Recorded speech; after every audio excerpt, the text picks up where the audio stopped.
Doctor Yunus সরকারের প্রতি আমার একটি প্রশ্ন আছে।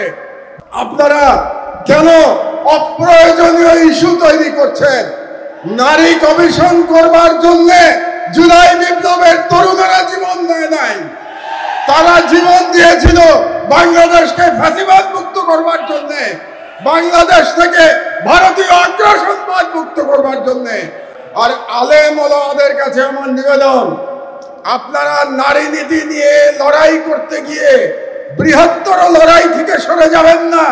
আমাদের বৃহত্তর লড়াই ভারতীয় সাম্রাজ্যবাদের বিরুদ্ধে লড়াই, আমাদের বৃহত্তর লড়াই ইসলামের জন্য আমাদের লড়াই।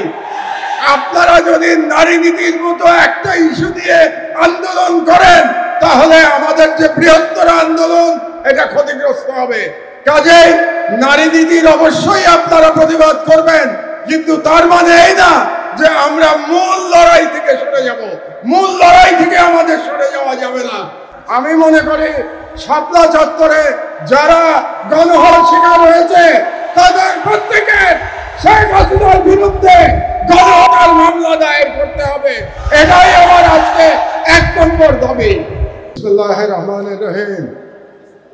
আজকের হেফাজতের মহাসমাবেশের সম্মানিত সভাপতি, উপস্থিত ওলামায়ে আকরাম, উপস্থিত সুধীমণ্ডলী, আসসালামু আলাইকুম। আজকে আমি প্রধানত এখানে উপস্থিত হয়েছি শাপলা চত্বরে যারা শহীদ হয়েছেন তাদের প্রতি শ্রদ্ধা জানানোর জন্যে এবং তাদের আত্মার প্রতি মাগফিরাত কামনার জন্য আমি আজকে আপনাদের সামনে উপস্থিত হয়েছি। সেই সঙ্গে আমি জুলাই বিপ্লবের শহীদদেরও শ্রদ্ধা ভরে স্মরণ করছি।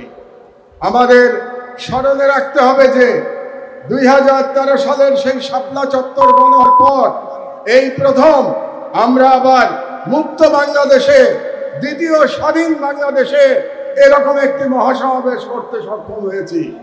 কাজেই আমাদের এই দীর্ঘ পথ পরিক্রমায় যারা জীবন দিয়ে আমাদের জন্য সহজ করে দিয়ে গেছেন তাদের সকলের প্রতি আমার অসীম শ্রদ্ধা এবং ভালোবাসা, এবং তাদের পরিবারের প্রতি আমি সমবেদনা জ্ঞাপন করছি।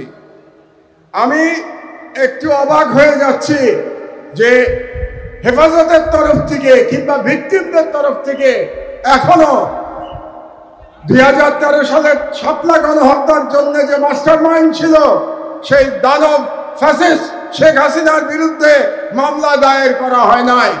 আপনারা কেন এখনো মামলা দায়ের করেন নাই আমি জানি না। দ্বিতীয় যে কথাটি আপনাদেরকে আমি বলতে চাই, আমরা মুসলমান, উম্মার প্রতি আমাদের ভালোবাসা থাকতে হবে।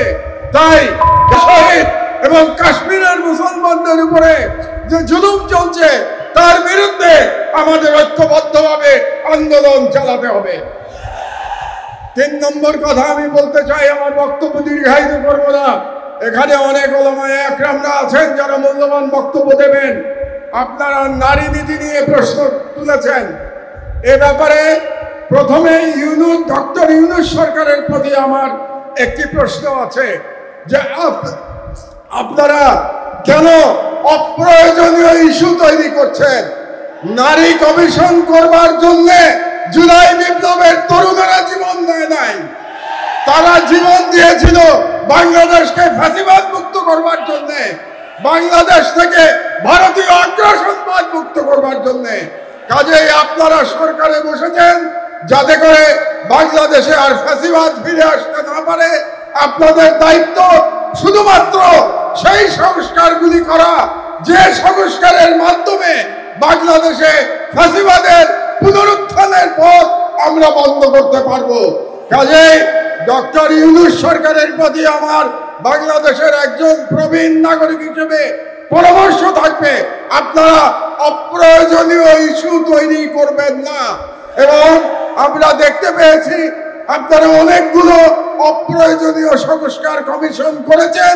এই সমস্ত সংস্কার কমিশনের কোনো প্রয়োজন ছিল না। আপনারা রাষ্ট্রের সম্পদ এবং সময় নষ্ট করছেন। আমার অনুরোধ, এই সমস্ত কমিশন আপনারা বাতিল করে দেন। এই সমস্ত কমিশনের কোনো প্রয়োজন নাই। আর আলেম ওলামাদের কাছে আমার নিবেদন, আপনারা নারী নীতি নিয়ে লড়াই করতে গিয়ে বৃহত্তর লড়াই সরে যাবেন না। আমাদের বৃহত্তর লড়াই ভারতীয় সাম্রাজ্যবাদের বিরুদ্ধে লড়াই, আমাদের বৃহত্তর লড়াই ইসলামের জন্য আমাদের লড়াই। আপনারা যদি নারী নীতির মতো একটা ইস্যু দিয়ে আন্দোলন করেন তাহলে আমাদের যে বৃহত্তর আন্দোলন এটা ক্ষতিগ্রস্ত হবে। কাজেই নারী নীতির অবশ্যই আপনারা প্রতিবাদ করবেন, কিন্তু তার মানে এই না যে আমরা মূল লড়াই থেকে সরে যাব। মূল লড়াই থেকে আমাদের সরে যাওয়া যাবে না। এই জন্য আপনাদের কাছে আমার আহ্বান, আপনারা ঐক্যবদ্ধ থাকবেন।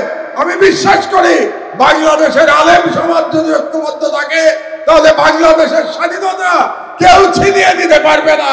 কাজেই যে কোনো মূল্যে এই হেফাজতের মঞ্চ থেকে বাংলাদেশের সকল আলেমদের ঐক্যবদ্ধ থাকার আহ্বান জানিয়ে আমার বক্তব্য শেষ করছি। আল্লাহ হাফেজ। বাংলাদেশ জিন্দাবাদ। আমরা মুবারকবাদ জানাই জনাব মাহমুদুর রহমান সাহেবের এই সুন্দর বক্তব্যের জন্য। সংগ্রামী জনতা, আপনাদেরকে আমরা আনন্দের সাথে জানাতে চাই 2013 সালে শাপলা চত্বরে যেই গণহত্যা চালানো হয়েছে, এই গণহত্যাকারী কুলি ফ্যাসিস্ট হাসিনার বিরুদ্ধে তার মন্ত্রী পরিষদের সদস্য, র্যাবের ডিজি, পুলিশের আইজি সহ তৎকালীন স্বরাষ্ট্রমন্ত্রী সহ কয়েক শত নেতা কর্মীর বিরুদ্ধে আন্তর্জাতিক অপরাধ ট্রাইব্যুনালে আমি আজিজুল হক ইসলামাবাদী বাদী হয়ে মামলা দায়ের করেছে। হেফাজতে ইসলাম বাংলাদেশের পক্ষ থেকে এই মামলা দায়ের করা হয়েছে। ইতিমধ্যে কুলি হাসিনা সহ অনেকের বিরুদ্ধে গ্রেফতারি পরোয়ানা জারি হয়েছে। আন্তর্জাতিক অপরাধ ট্রাইব্যুনাল তদন্ত করে প্রমাণ পেয়েছেন তারাই হলো গণহত্যাকারী। আজকের এই সমাবেশ থেকে স্পষ্ট দাবি, অনতিবিলম্বে গণহত্যাকারী হাসিনা সহ তার দোষরদের শরীর কাটতে চুড়াইতে হবে।